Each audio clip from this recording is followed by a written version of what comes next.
Bon, je vais souhaiter la bienvenue à tous les producteurs qui sont là, qui nous écoutent sur notre APBB en direct. C'est toujours un plaisir de vous accueillir là-dessus. Moi, malheureusement, moi, je suis pas au bureau, mais je suis vraiment en direct avec vous autres parce que j'ai eu des problèmes de santé. Puis là, je suis en convalescence. Puis les routes à Saint-Honoré, on est dans les hauteurs, nous autres, fait que c'est pas trop beau aujourd'hui. Fait que c'est pour ça que je vais assister, mais simplement sur Internet. Euh, ça va être Eric, notre directeur général, Eric Clich, qui va tout donner les détails sur les sujets. Puis on a aussi France Letourneau qui est là, qui s'occupe de faire que ça marche rondement. Euh, comme ordre du jour, on voit les résultats de 2024. Qu'est-ce qui s'est passé en gros? Qu'est-ce qui s'est passé pas mal d'intéressant. Après ça, on va parler qu'est-ce qu'on a sur la Terre pour 2025. Tout ce qu'il y a, quota, service, il y a plusieurs points.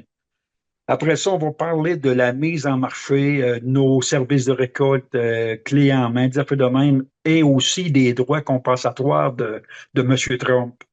Ça, son fameux 25 là. Comment que ça peut nous affecter, puis comment qu'on prévoit faire ça. Là. Si on sait, encore, là, mais là, c'est pas encore donné. Là, mais on va voir qu'est-ce que c'est que ça va aller. Après ça, on va voir, Éric va nous faire un bout sur la fédération, des points sur la fédération provinciale. OK, puis après ça, on se posait d'enclencher cette année des rénovations des bureaux. Si les gens qui passent qui voient le bureau, ils commencent à manquer d'amour un peu. À un moment donné, il va falloir y en donner. La bâtisse en a besoin, c'est encore viable, mais à un moment donné, on va s'organiser pour en faire. Après ça, on va vous donner les dates des assemblées générales annuelles. Ça a lieu tout le temps, fin d'avril, début mai. Après ça, il va y avoir une période de questions. Ça va être à la fin. Ça fait que retenez vos questions. Puis Éric va pouvoir y répondre. Puis nous autres aussi, notre prochain live, comme on fait là, ça va avoir lieu le 14 avril. Si vous avez des sujets, des fois, de nous faire part que vous aimeriez qu'on parle, vous pouvez toujours nous en faire part, soit téléphoner à Eric Clich ou à moi-même. Ça va me faire plaisir de vous répondre. Ça fait que là-dessus, je vais passer la parole à Eric qui va commencer avec les résultats 2024. C'est beau, ben, bonsoir tout le monde. Comme disait Carole, à cette heure, on est organisé facilement quand il y a des tempêtes ou ben, peu importe de pouvoir faire un live quand même avec les moyens technologiques. Ce qu'on va espérer que ça soit agréable pour vous. Euh, Carole, il a énoncé l'autre jour. On va commencer par la rétro 2024. Je pense qu'avant d'embarquer les deux pieds dans 2025, on est déjà embarqué les deux pieds dans 2025. Je pense que c'est important de faire un petit peu de rétrospective de ce qui s'est passé de façon importante en 2024.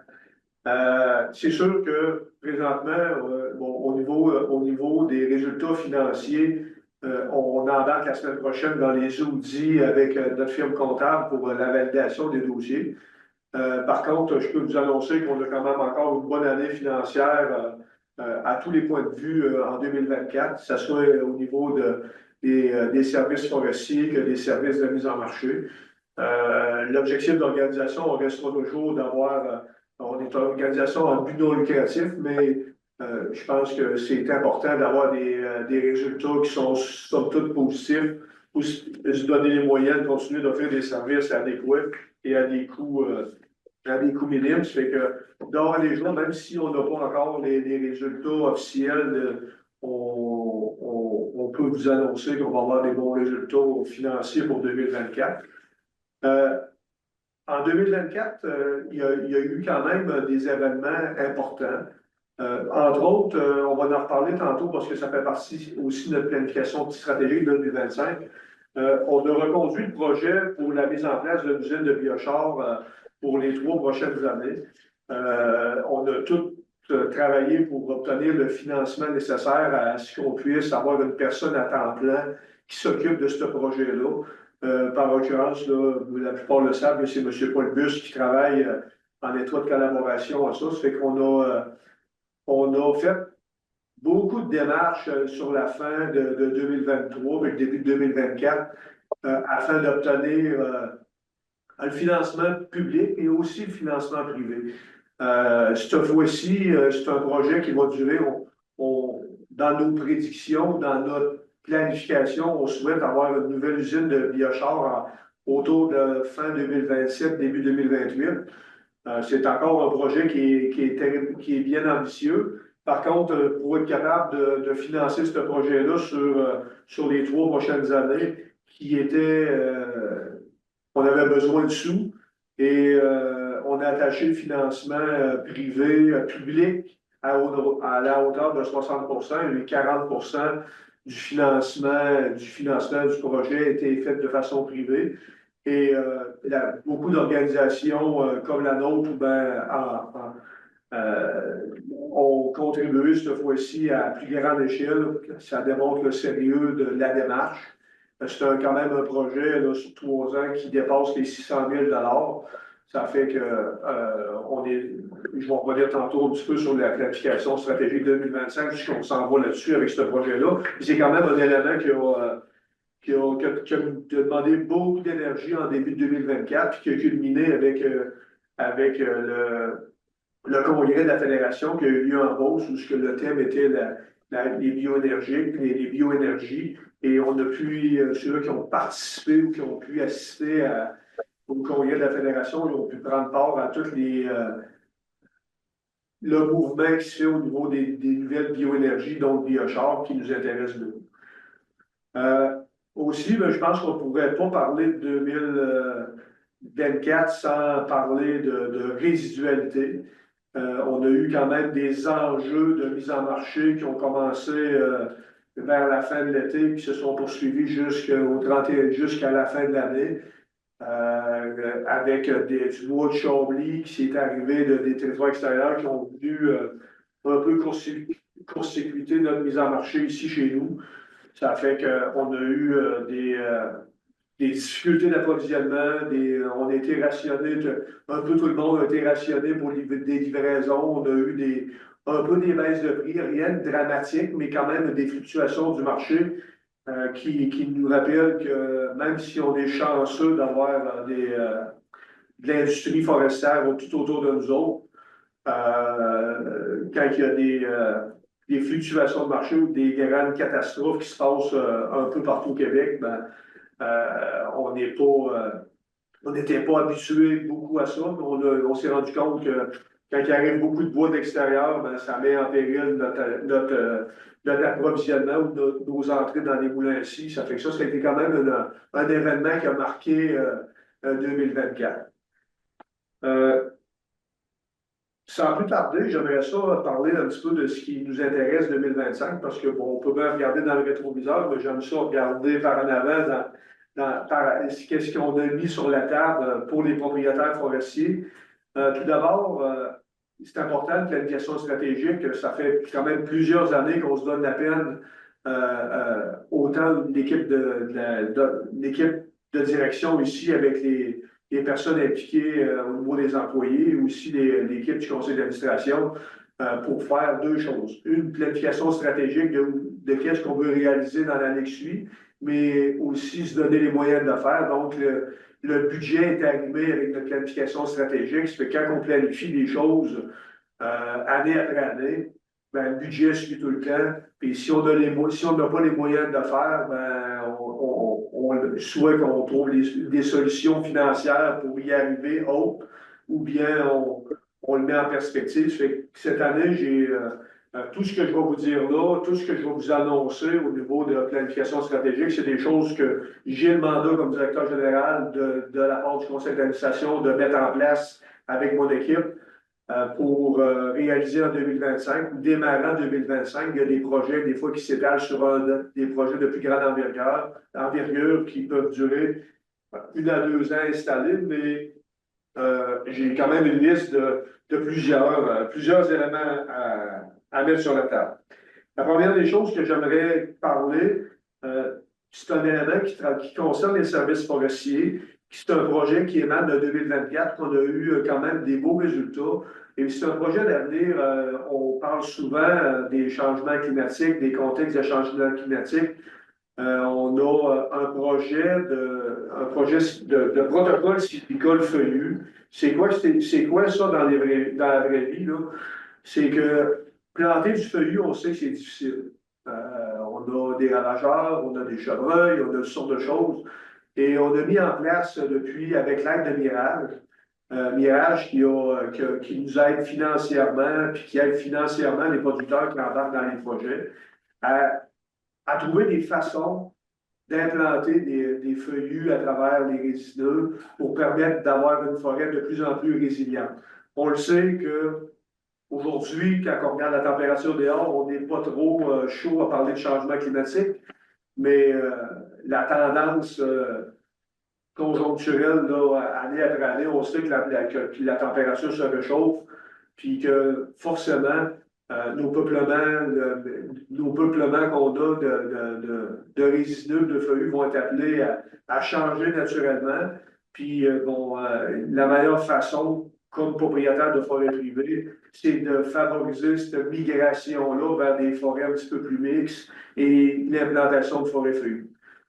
Fait que ce projet-là, il est financé par les surplus en aménagement principalement, puis aussi des organisations comme Mirage qui y participent financièrement pour mettre en place des idées novatrices pour être capable de trouver les bonnes façons pour implanter des feuillus dans nos forêts, puis qui réussissent qui survivent aussi au ravage que ce soit des protecteurs. On a différentes méthodes qu'on a développées, qu'on a testées, puis on commence à avoir des bons résultats là, depuis un certain temps au niveau de ça. Fait que ça va continuer en 2025. C'est déjà sur la table. On espère que d'autres entreprises comme Mirage vont emboîter le pas. M. Tabet avait fait l'invitation en fin d'année, l'année passée, d'inviter d'autres entreprises à mettre des sous pour développer ça, parce qu'il y a beaucoup d'entreprises en Beauce qui vivent de la forêt, du bois, de la première, deuxième, troisième transformation. Puis je pense que c'est important pour la résilience de nos forêts. La deuxième des choses que j'aimerais vous parler dans les projets qui vont être importants dans 2025, c'est la mise à jour de la liste des producteurs. Pour vous autres, on entend souvent, vous entendez souvent parler de la liste des producteurs. La liste du fichier, quand vous vous inscrivez comme producteur, on vous inscrit au fichier. Quand vous voulez être membre, on vous inscrit aussi comme membre de l'association. Cette liste-là, depuis la disparition du bois de capier, c'est plus difficile de la mettre à jour. Parce qu'avant ça, bon an, mal an, il y avait à peu près 5 à 6 000 producteurs, année après année, qui demandaient des contingents. Et à chaque fois qu'ils demandaient des contingents, on prenait la peine de remettre les données à jour, si c'était un nouveau producteur, et s'il y avait des nouvelles propriétés qui s'ajoutaient au nombre de propriétés des producteurs. Ça fait que toutes les informations qui étaient importantes pour qu'on ait un fichier à jour et se faisait de façon régulière. Avec les mécanisations, on produit à peu près le même volume, mais beaucoup moins de producteurs par année vont faire cet exercice-là de mettre du bois au marché. Et ce qui fait que notre mise à jour est un petit peu moins efficace. Donc, ça va être nous qui va falloir faire les efforts nécessaires pour aller chercher l'information, colliger les informations pour s'assurer que notre liste soit la plus à jour possible, que l'ensemble des producteurs reçoivent les informations comme un bulletin forestier, puis qu'on ait une liste à jour. Fait que ça, c'est un projet qui va s'étaler sur quelques années parce qu'on a quand même 62 municipalités, 11 000 propriétaires. On ne s'attend pas d'être capable de rejoindre l'entièreté de tout ça dans une année en cours, mais normalement, en quelques années, on va être capable de faire le suivi là-dessus. Fait que c'est un projet qui est quand même important au niveau des producteurs forestiers. Je J'essaie de continuer, bougez pas, je vais juste pour me mêler dans des choses. Filière forestière. On a parlé l'année passée, on a fait quand même certaines démarches. L'année passée, on n'avait pas comment dire, le monde qu'on voulait avoir dans la filière forestière. En 2 temps, la filière forestière, c'est quoi? C'est de mettre ensemble la plupart des artisans de la forêt pour être capable de discuter des enjeux. On voit un petit peu ce qui se passe un peu partout sur le territoire du Québec, et l'enjeu de la communication, l'enjeu de bien se comprendre à l'intérieur de la filière. On voit, chez nous, il y a les transporteurs qui sont des artisans importants, qui soient pour la pâte, qui soient pour le siège, c'est des artisans importants, conseillers entrepreneurs, usines, producteurs, les transporteurs, c'est important. Ils ont des enjeux. Ils ont des enjeux de tout ça qu'on doit comprendre et qu'on doit être capable d'aider pour que ça marche bien. De plus en plus d'entrepreneurs, je n'en vois ici et je n'en vois là qui sont présents aussi aujourd'hui, mais il y en a plusieurs. On est une région dynamique. On a plusieurs équipes d'entrepreneurs sur le territoire et de différentes grosseurs. On a des entrepreneurs de très grande envergure, puis on a des entrepreneurs qui sont de plus petite envergure, puis je n'ai pas de jugement par rapport à ça. On a besoin de tout le monde, mais eux autres aussi vivent des enjeux de mise en marché, des enjeux de communication, d'organisation, tout ça.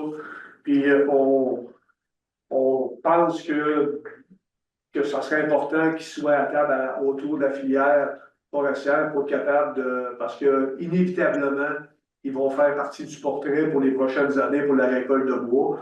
Je ne pense pas qu'on vienne à 5, 6, 7, 8 000 producteurs par année avec l'UCHN qui vont produire. La mécanisation est là pour rester.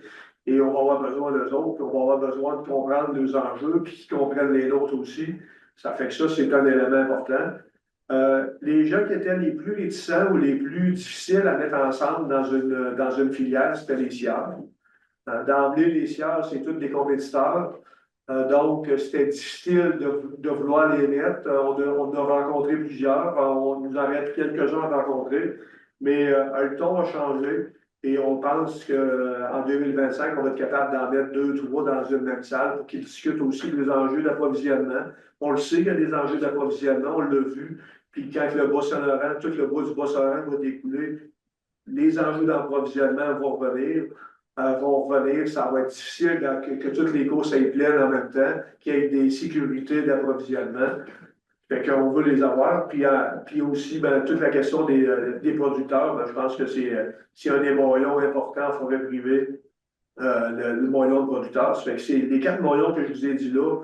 C'est un souhait qu'on a, l'association, de réussir à les mettre dans une même table de travail. On ne sera pas là pour parler de prix puis parler de choses. On va vraiment être là pour parler d'enjeux, d'environnement d'affaires, puis d'être capable de travailler ensemble pour qu'au final, que si tout le monde, on améliore des petites situations, ce qu'on espère, c'est que le prix net aux producteurs se voit améliorer là-dedans, puis que la filière continue d'être forte. Ça, c'est un enjeu important. C'est un enjeu on en avait parlé en 2024, on va en parler en 2025, on risque fort d'en parler en 2026, 2027. Ça, c'est quand même des enjeux importants, des projets importants, mais qui vont être porteurs pour la région. L'autre point qui est important aussi, c'est l'implantation de l'usine du biochar. J'ai parlé tantôt qu'on avait réussi, mais pour arriver avec un projet porteur en 2028, un projet qui va avoir, comment je veux dire, qu'on va pouvoir, même si le biochar n'a aucune odeur, je dis tout le temps, on va commencer à sentir le biochar dans l'usine. Il y a encore beaucoup de travail à faire. C'est surtout dans un contexte où on y est bien différent. Si on se rapporte à la fin 2023, en 2023, on n'avait pas les mêmes soucis d'économie qu'il y a aujourd'hui. On est en train de vivre des coupures au niveau des gouvernements. On voit un resserrement des budgets au niveau gouvernemental. Donc, l'aide gouvernementale pour des projets, elle va être plus difficile à avoir. Ça va nous prendre un projet extrêmement bien ficelé pour attirer des voleurs de fonds privés, du capital privé, pour être capable de mettre en place une usine de biochar. Heureusement, présentement, ceux-là qui suivent l'actualité, on a une usine à Port-Cartier qui est démarrée avec Arbec, Suez puis qui est démarrée depuis le 1er janvier et qui va bien, qui va relativement bien, qui est encourageant pour nous autres parce que c'est un projet qui devrait être porteur. C'est un projet de forêt publique, mais c'est un projet qui est dans les mêmes eaux de ce qu'on souhaite, disons. Ça fait qu'on a un projet qui est quand même proche, qui devrait fonctionner. Ça fait que c'est un projet important pour l'association, je vous le répète. On a mis beaucoup de sous, beaucoup d'énergie là-dedans, puis on pense que ça va venir stimuler la production de bois, puis aussi d'améliorer la problématique des bois sans preneur, de tout ce qui reste au sol qui n'a pas de marché. Un autre projet qui est important, qu'on avait mis sur les roues en 2017, 2018, 2019, même ça l'a toffé jusqu'en début 2021, fin 2020, c'est les groupes de vente volontaires. On avait arrêté en 2021 les groupes de vente pour différentes raisons. Un, les sieurs s'étaient retirés à ce moment-là des groupes de vente. Puis on avait continué on avait remis en place un projet de service de récolte qui fait qu'on a continué à évoluer comme organisation pour aider les producteurs à produire du bois et à mettre en marché du bois. Puis, depuis les 2 dernières années, puis principalement en 2024, puis 2025, on pense de ramener ce projet-là sur la table pour permettre à plus de producteurs possibles de pouvoir mettre en commun des volumes pour obtenir à travers une meilleure qualité, un meilleur façonnage, puis une meilleure prévisibilité pour les sieurs, d'obtenir un meilleur prix, d'avoir un gain qui c'est important pour les producteurs. Je dis pour les producteurs, mais si on fait une rétrospective quand on avait fait en 2019, 20, ou c'était 2019 la plus grosse année, ben, il y avait aussi des entrepreneurs qui avaient participé, qui avaient décidé que c'était plus facilitant pour eux autres de faire de mise en marché avec l'association. Question de payer le producteur, de payer le transporteur, de payer, de trouver. Puis je vous dis, il y a encore beaucoup d'entrepreneurs de plus petite taille qui vont apprécier le service qu'on va mettre en place pour les aider dans le mise en marché, puis les aider aussi à faire virer le business en se préoccupant un peu moins de tout le volet mise en marché. Fait que c'est un projet qui va être. Ce projet-là, je ne vous dis pas, il va être peut-être là, il va être là, il est déjà mis en place. On devrait en parler plus abondamment là, dans le prochain bulletin, puis en marge de l'Assemblée générale qui va avoir lieu au mois d'avril, à fin avril, début mai, on devrait être capable d'annoncer comment ça va se placer, comment ça va s'annoncer pour le début. On va commencer plus tranquillement, mais il faut se rappeler qu'on avait mis près de 1500 voyages par année dans ces années-là en groupe de vente, puis on pense qu'on est capable d'en atteindre autant, sinon plus, dans la prochaine épisode des groupes de vente.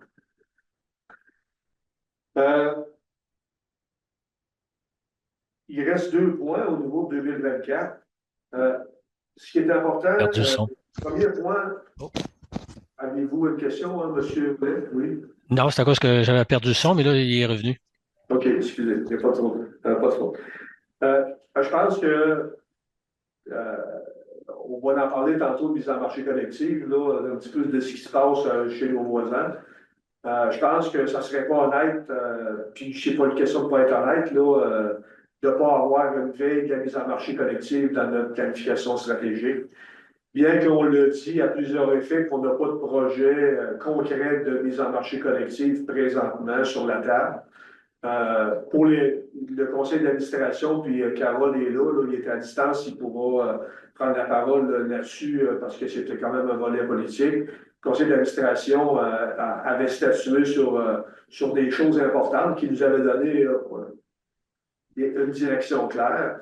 C'est que, avec les sondages qu'on a faits et l'information qu'on sait, c'est que la plupart des producteurs, ils seraient favorables avec une mise en marché qui est plus régionale, donc qui regrouperait des volumes de Chaudière-Appalaches au minimum pour être capable de travailler ensemble. Ça fait, ça, c'est une réflexion du conseil d'administration. La deuxième chose, le conseil d'administration mise en parallèle sur la mise en place d'une filière forestière qui va rassembler les joueurs pour les acteurs de la filière pour une meilleure compréhension. Puis on doit avant tout travailler mieux avec nos voisins, nos homologues, nos syndicats voisins, Côte-du-Sud, Estrie, Québec, pour être capable d'avoir un projet plus commun ensemble. Présentement, je pense j'ai pas de jugement à porter, puis j'ai pas l'intention de porter de jugement non plus. Mais les faits sont que Québec a une mise en marché collective qui est démarrée depuis la fin de 2022 de mémoire, début 2022, fin 2023, qui n'est pas en fonction parfaitement encore. Je pense que la Côte-du-Sud, c'est pas facile non plus. Parce qu'on se mentirait si on dirait que ça serait facile. Puis l'Estrie non plus. Donc, on n'a pas encore de concertation vraiment régionale. Puis on pense qu'elle va arriver à un moment donné pareil. Là. Mais présentement, on a pris un pas de recul pour pas rajouter de la pression s'il n'y en a pas besoin, puis de faire des choses pour améliorer le revenu net des producteurs en attendant que les choses se placent. Je peux passer tout de suite, sans passer du coq à l'âne, tant qu'à parler de mise en marché collective. Ce qui est important de savoir, c'est qu'il n'y a pas un projet de mise en marché collective qui s'est réglé dans un an, dans 6 mois, dans un an. Que ce soit dans n'importe quelle production qu'il y a eu, puis même si on recule dans le passé, dans les projets de mise en marché collective au niveau de la pâte, c'est des projets qui ont pris 3, 4, 5, voire même 10 ans avant qu'il y ait une fluidité dans la mise en marché là-dedans pour que ça y aille bien. Autant pour les organisations, autant pour les producteurs, autant pour tous les maillons de la filière. Ça ne sera pas différent ni avec la Côte-du-Sud, ni avec Québec, ni avec l'Estrie, puis ni avec un projet régional s'il y en avait un sur la table. C'est du temps, c'est beaucoup d'efforts, c'est beaucoup d'énergie. Donc, il faut être patient dans ces projets-là. Moi, je ne suis pas surpris de ce qui se passe en Côte-du-Sud. Je ne suis pas content non plus. C'est beaucoup de travail pour tout le monde. C'est beaucoup autant pour ceux-là qui contestent que pour ceux-là qui se défendent. C'est beaucoup d'énergie dépensée. C'est beaucoup d'informations, de désinformations, d'un mélange de tout ça. Ça fait beaucoup de gens qui n'ont pas la bonne information, on va dire. Ça fait que c'est difficile. C'est difficile pour produire du bois, c'est difficile pour les scieurs, pour tout le monde. Ça fait que on va laisser ça là, mais ça reste quand même des enjeux importants. Puis ça se passe chaque bord de chez nous. Et ça va être sûrement des questions qu'on va avoir peut-être à la fin du live et aussi en Assemblée générale aussi, parce que ça préoccupe les gens. Il y a toutes sortes de choses qui viennent aussi influencer ce qui se passe chez nous. Puis le dernier point, je pense que Carole a fait mention tantôt au niveau de la rénovation de l'immeuble. La rénovation de l'immeuble, on a passé à travers la pandémie, où on avait un projet juste un petit peu avant la pandémie, qui était somme toute raisonnable. Je pense que, comme n'importe quel propriétaire d'immeuble, j'essaie de notre maison chez nous, l'immeuble comme on a chez nous, quand c'est le temps de faire les rénovations, il faut les faire. On avait commencé un projet un petit peu dans le temps de la pandémie, puis la pandémie a fait doubler, voire même tripler les prix. Et on a été un petit peu conservateur là-dedans en disant, regarde, on ne payera pas 2 ou 3 fois la valeur de ce que ça vaut parce que c'est la pandémie. On a décidé d'attendre. Là, présentement, on a fait des démarches en 2024, puis on va avoir les résultats des soumissions là, en début 2025 pour être capable d'avoir les idées claires de ce qu'on peut faire pour rénover notre immeuble, puis la mettre à la hauteur de ce que les producteurs s'attendent de nous comme gestionnaires d'immeuble. Puis les employés aussi qui viennent à tous les jours, qui aient aussi une fierté d'arriver dans le nouveau bâtiment, puis qu'il soit à la hauteur et non comme il est là présentement. Ça, c'est les grands enjeux de 2025 qui sont sur notre radar là-dessus. Je ne sais pas si on peut prendre une pause pour des questions, juste pour être pourvu. Si vous avez des questions là, on pourrait prendre une pause. Ça me donne une chance de prendre mon souffle. Si vous avez des questions de ce que je viens de vous dire, je pourrais les prendre tout de suite si ça pourrait faire votre affaire. Pour ça aussi qu'il y avait des questions, des fois, si vous voulez à tour de rôle, ou sinon, simplement lever la main là, pour qu'on voit qui a des questions. Fait que lever la main, c'est vraiment dans le bas, dans le petit onglet réagir que vous voyez assez souvent. Si vous levez la main, on va voir le petit bruit sonore, puis ça va vous placer en tête de liste pour vous laisser. Oui, allez-y.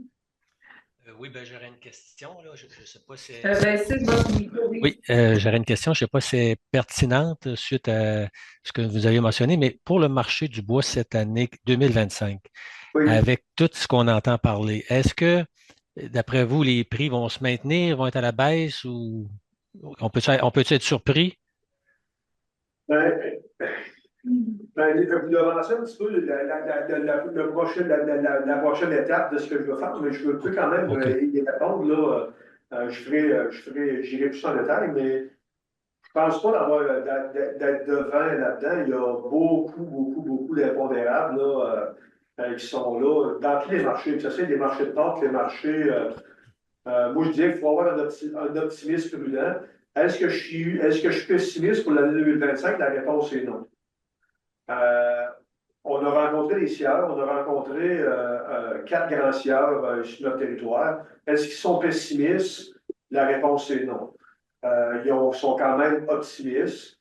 Les défis sont de taille. C'est sûr que si M. Trump mettait le 25 comme il promet, puis qu'il y a ça, c'est sûr que ça changerait la donne à court terme là-dessus, sur les inventaires, la façon de façon sécuritaire, comment ça pourrait durer. Ça ne pourrait pas durer si longtemps que ça, là, parce que c'est quand même une des productions importantes. Un, pour notre territoire, puis deux, dans la relation Canada-américaine, le bois fait partie des transactions importantes qui se fait depuis des décennies, autant pour la pâte que pour le siège.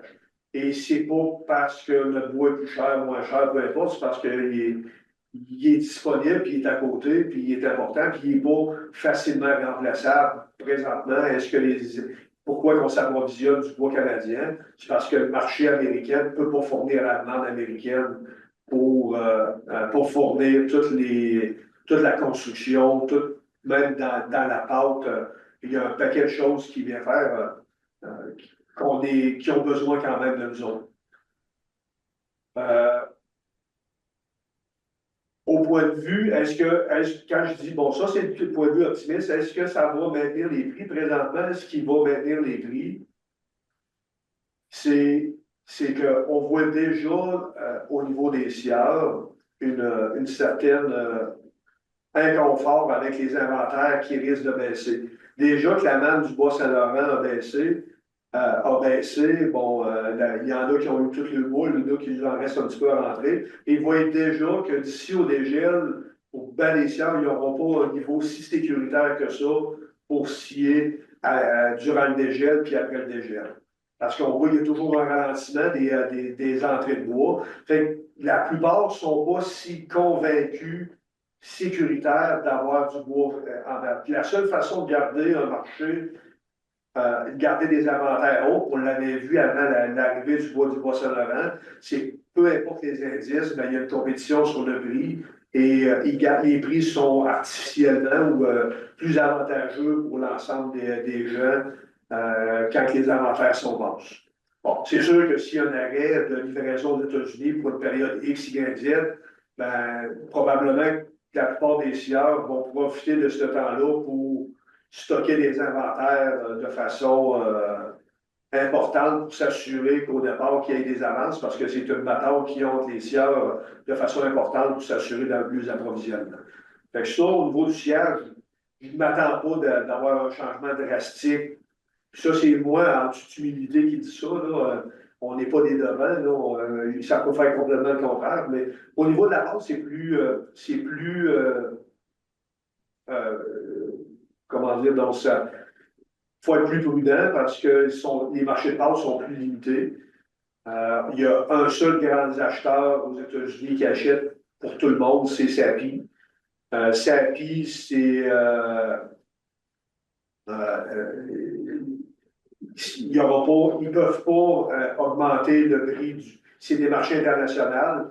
Bon, on entendait dire des nouvelles, ben, regarde, la quincaillerie, ben, il y a une partie de cette taxe-là qui va être dans le 2 par 4 à la quincaillerie, mais dans le problème des portes, des pâtes, ben, c'est le marché du papier, le marché du carton, ben, ça arrivera pas. C'est des marchés internationaux, ils doivent compétitionner avec d'autres vendeurs de pâtes sur le marché mondial.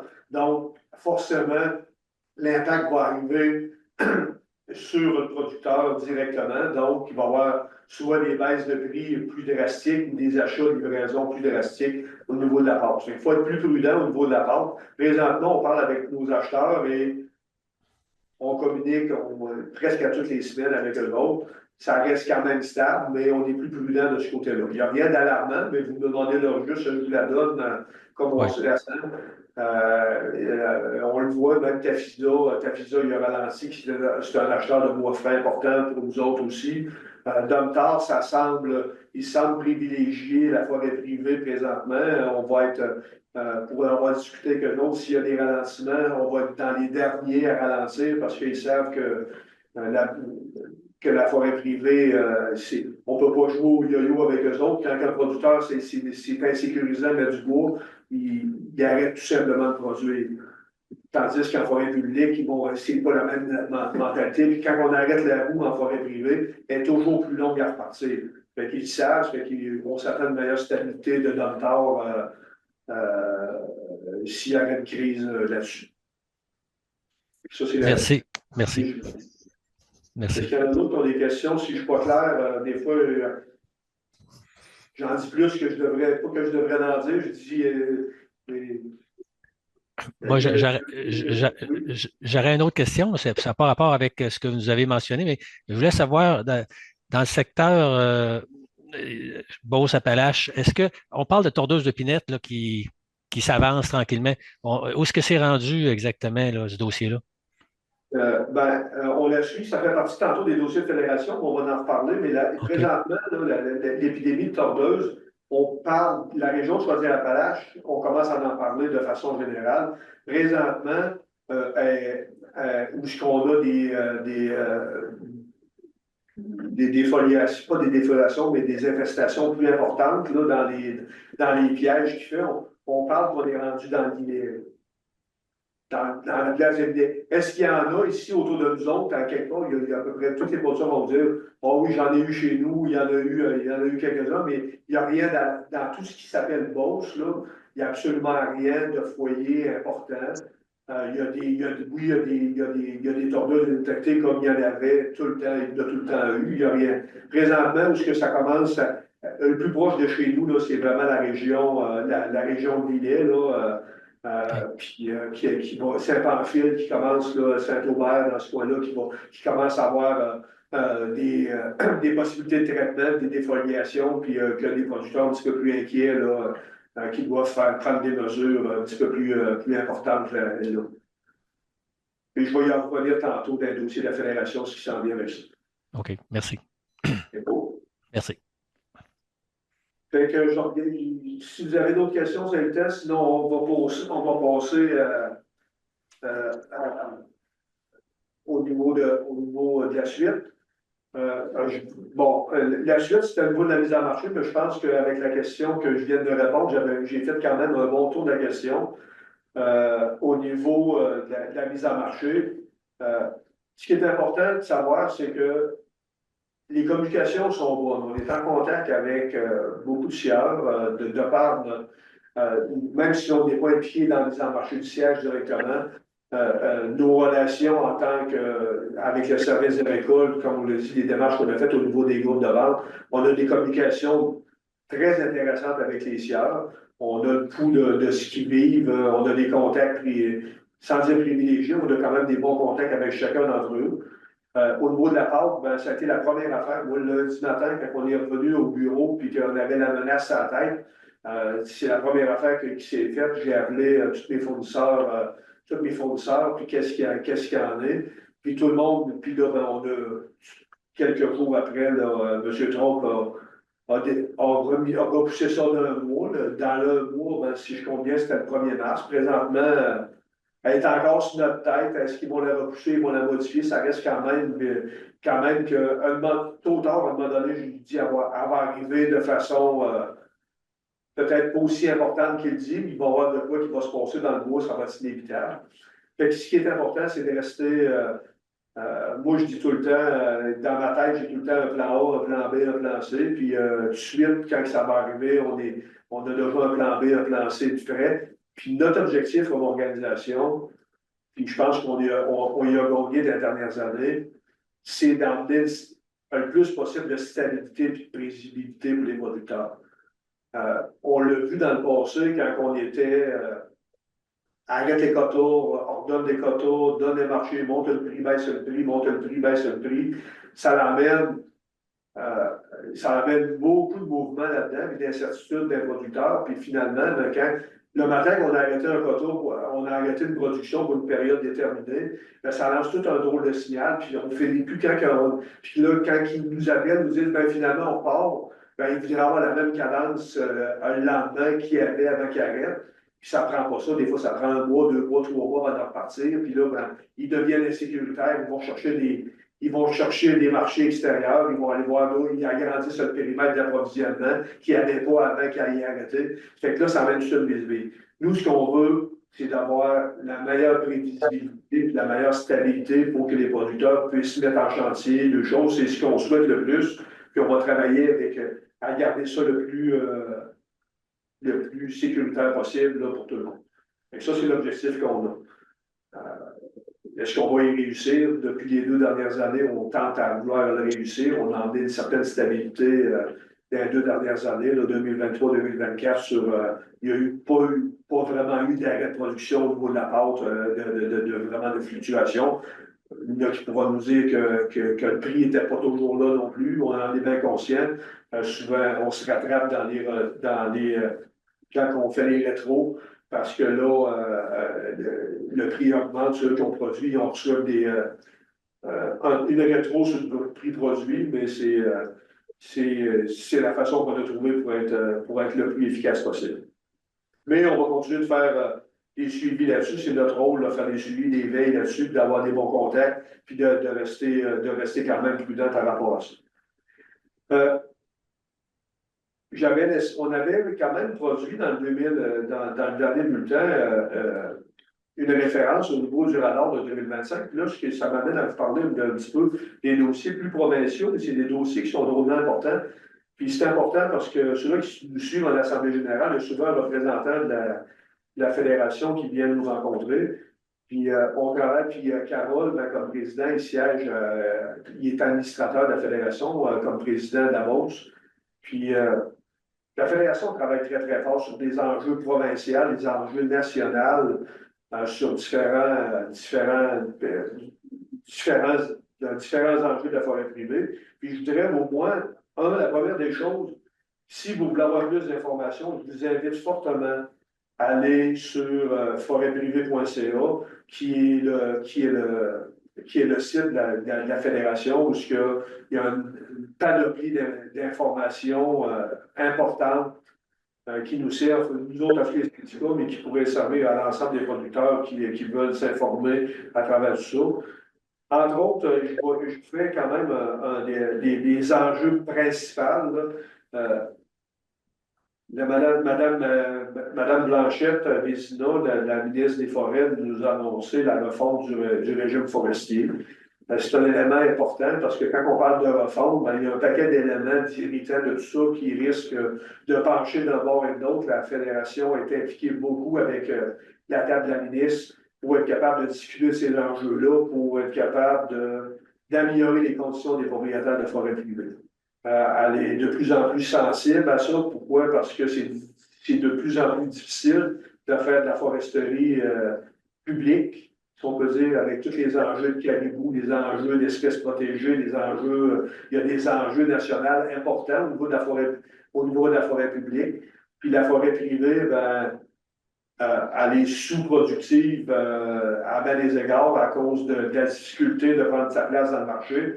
Puis elle est consciente. Donc, on va faire, dans la réforme du prochain régime, la forêt privée est au cœur des discussions. Ça fait qu'il faut être là. Puis c'est la fédération qui est là pour nous représenter au niveau provincial. Les élections du Canada, ils vont être inévitables. On a l'annonce de la démission de M. Trudeau. Il va y avoir des élections, puis il y a des éléments importants, dont les programmes de fiscalité qu'on est en demande, qui sont acceptés, mais qui ne sont pas reconduits, qui ne sont pas mis de la place. Fait qu'à chaque fois qu'il y a un changement de gouvernement, c'est un moment important pour faire passer ces éléments fiscaux-là, pour aider les propriétaires de forêts privées à mettre du bois au marché, pour l'étalement du revenu, être capable de bien faire les choses, parce que c'est souvent un des enjeux principaux pour mettre du bois au marché, surtout quand le nombre moyen est élevé, donc on est proche de la retraite, puis quand on est obligé de perdre des revenus importants de retraite parce qu'on va faire du bois. Ben, les incitatifs fiscales, c'est des choses importantes. Et on va en profiter pour les prochaines élections de marteler là-dessus. On a parlé tantôt de conflit du bois d'œuvre, tout ce qui se passe au niveau des surtaxes avec. Il était déjà existant dans l'avant-trompe, le conflit du bois d'œuvre, c'est pas une nouveauté.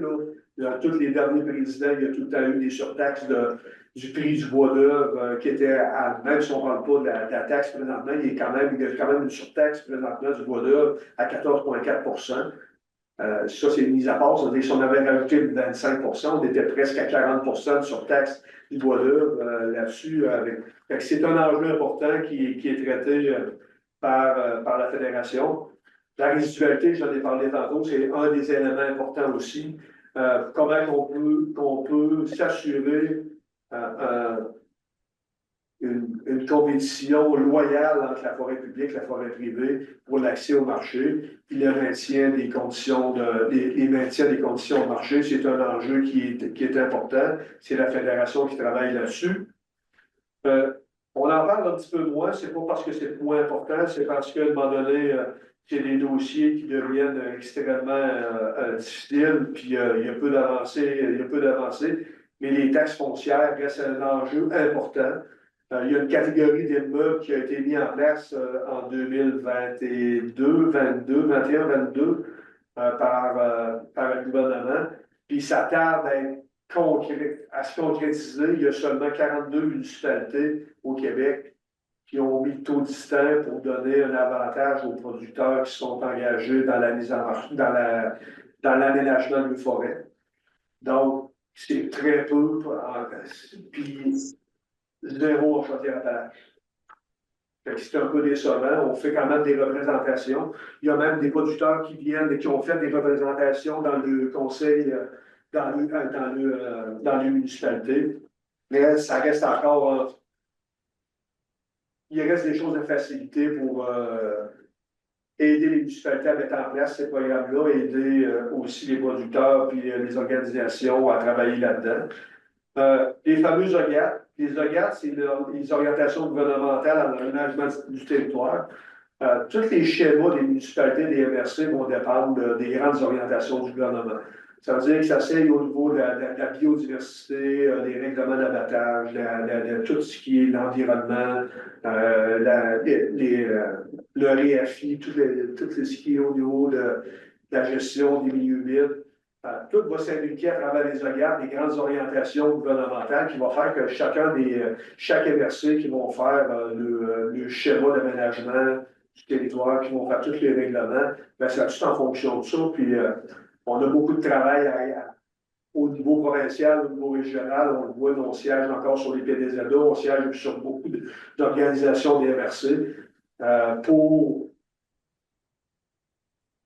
faire valoir le bien fondé de la sylviculture, de la foresterie dans notre région et que c'est un élément économique important, puis qu'on est capable de bien le faire sans avoir de la surencadrement comme on a là, d'être capable d'avoir un encadrement plus facilitant pour la mise en marché et la mise en place de l'aménagement. Ça, c'est un travail qu'on fait important, la Fédération nous aide là-dedans. Dans le dernier éditorial, je vous ai parlé de la table nationale sur la forêt privée qui va commencer sous peu. Il va y avoir 3 grands chantiers, dont l'organisation de la forêt privée, la mobilisation des groupes, l'engagement du propriétaire. C'est dans le même dessin tantôt quand je parlais au niveau du régime, de la réforme du régime forestier, où l'intention importante de la ministre de mettre la forêt privée dans le cadre des discussions pour les prochaines années au niveau comme fournisseur de bois pour l'industrie. La ministre, elle a dit clairement qu'elle voulait que la forêt privée soit mieux représentée, mieux impliquée dans l'offre de bois au niveau des scieries au Québec, puis mettre les choses en place pour améliorer les conditions d'affaires, les conditions de marché, puis régler les problèmes, les irritants qui sont là. Ça, c'est un grand chantier. La Fédération va siéger autant politique que des permanents sur l'ensemble des chantiers de la ministre.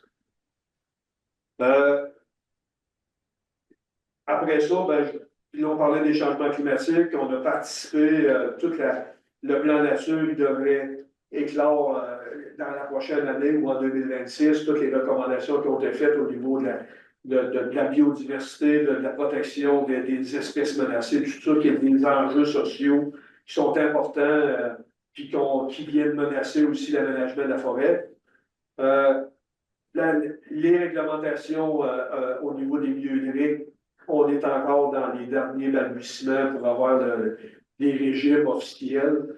Ça aussi, on n'a rien qu'à parler de toutes les nouvelles réglementations sur les traverses, les ponceaux, qui étaient extrêmement lourds pour les producteurs de forêt privée. Les traverses temporaires, les traverses permanentes, c'était compliqué. Là, il y a certains assouplissements. On veut encore des assouplissements, mais il y a encore beaucoup de travail à faire. C'est un enjeu qui est provincial, la Fédération travaille très, très, très fort là-dedans. Au niveau des insectes, il y en a quand même 2 qui sont importantes pour nous autres. On a parlé tantôt de la tombe. Les plus vieux ont connu la dernière épidémie tourneuse. Ils savent les stress poignants qui sont sur les forêts, sur les producteurs, que ça cause quand on voit des forêts. Puis je pense qu'il faut être empathique à tous les producteurs au Québec qui naviguent depuis plusieurs années, là, parce qu'en forêt privée, que c'est au lac Saint-Jean, à Abitibi, un petit peu partout dans la Côte-Nord, il y a de la forêt publique qui suit, mais il y a beaucoup de producteurs de forêt privée qui ont vécu ce stress-là, en Gaspésie aussi, qui ont vécu de la déforestation, des problèmes d'épidémie. Nous, elle est vraiment à nos portes. Je l'ai dit tantôt, on est rendu dans l'îlet, puis est-ce qu'elle va descendre vers nous? Elle avait ralenti, là, elle a accéléré. Elle va-tu ralentir? Elle va-tu garder une croissance rapide? On ne le sait pas. Mais forcément, on va se prévoir. On devra y faire face. Ce qui est important de savoir, c'est que présentement, on a le programme de protection, le programme de la SOPFIM.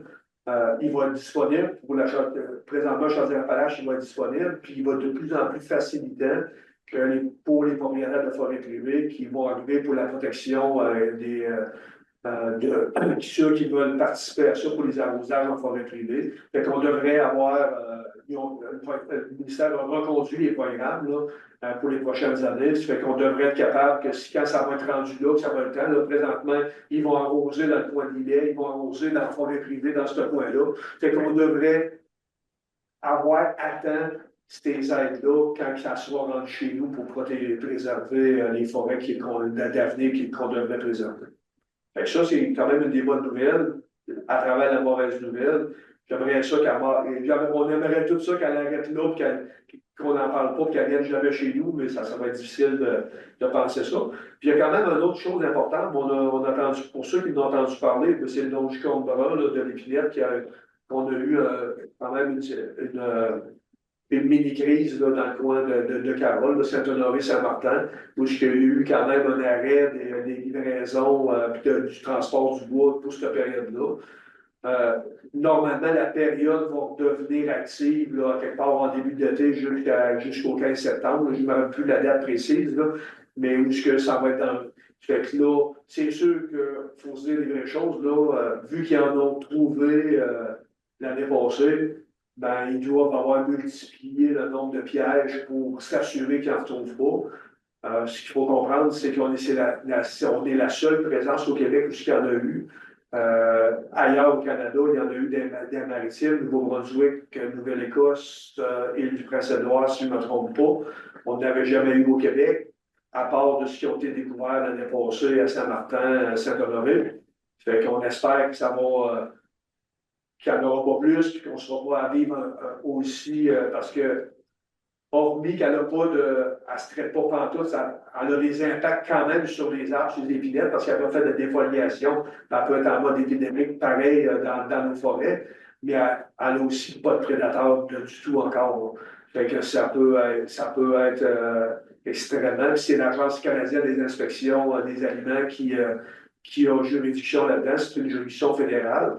Fait que s'ils mettent en tutelle une partie du territoire en disant qu'il n'y a plus de production de bois qui se fait là, il n'y a pas de transport de bois, ni de bois de chauffage, ni de bois tiers.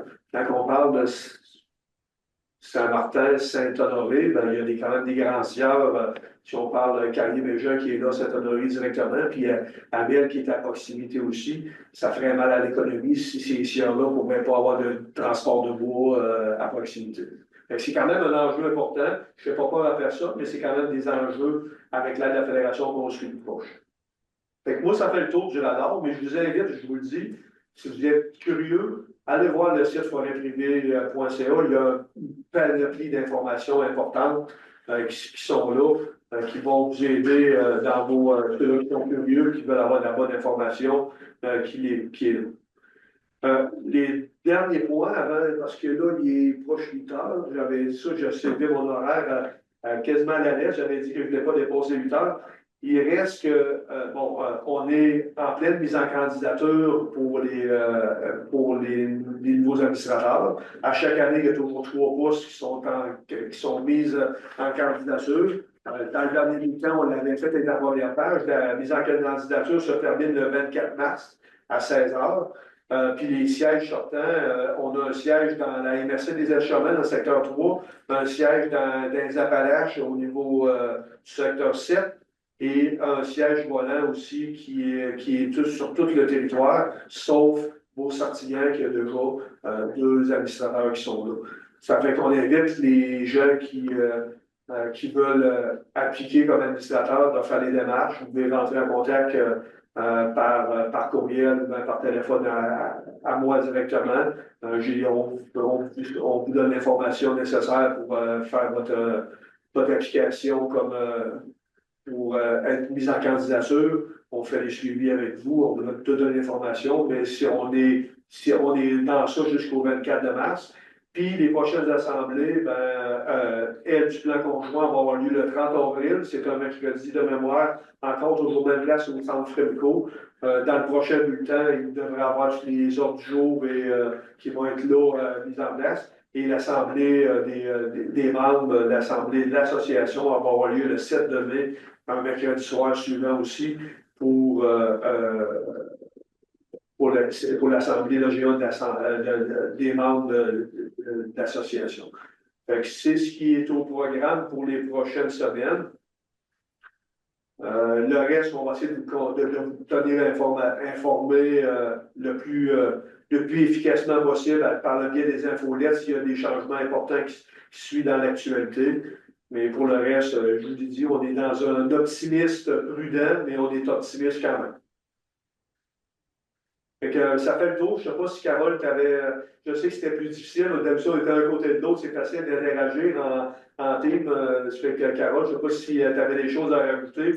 Puis sinon, Non, pas vraiment. Écoute, c'est une question du mot de la fin. non, je pense que tu as fait un très bon résumé des points. Regarde, il n'y a pas grand-chose d'autre à rajouter là-dessus. Période de questions, y a-t-il encore des questions de des gens qui sont en ligne? Ou ben non, il n'y en a pas?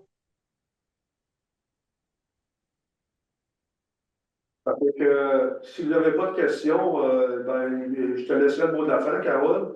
C'est beau. Je rappellerai, avant que tu fasses ton mot de la fin, je rappellerai que si jamais vous avez des questions qui viennent là, demain matin, après, gênez-vous pas, envoyer soit par courriel, mon adresse est publique, soit par appeler l'association, vous allez me trouver. Ou bien, si vous êtes pas patient, vous faites comme ben, les gens, vous allez vous ramasser dans mon bureau.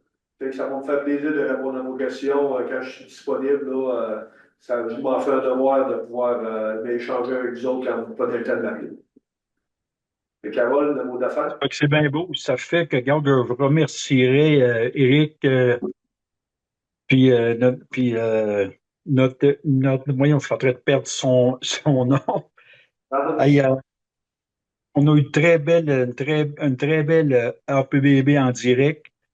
Ça fait que notre prochain, comme j'avais dit tantôt, c'est le 14 avril. Si vous avez des sujets que vous voudrez nous faire part, que vous voudrez qu'on peut-être élaborer un petit peu plus sur certains sujets, ça va nous faire plaisir. Ça vient qu'à nous en faire part, soit à Eric ou à moi-même, puis on va s'en occuper de vous apporter ça. Ça fait que dans le fond, que vous irez, vous souhaiterez une très bonne soirée. Puis on se revoit le 14 pour un autre APB en direct. Un gros merci à tout le monde. Merci tout le monde. Merci. Bonne soirée.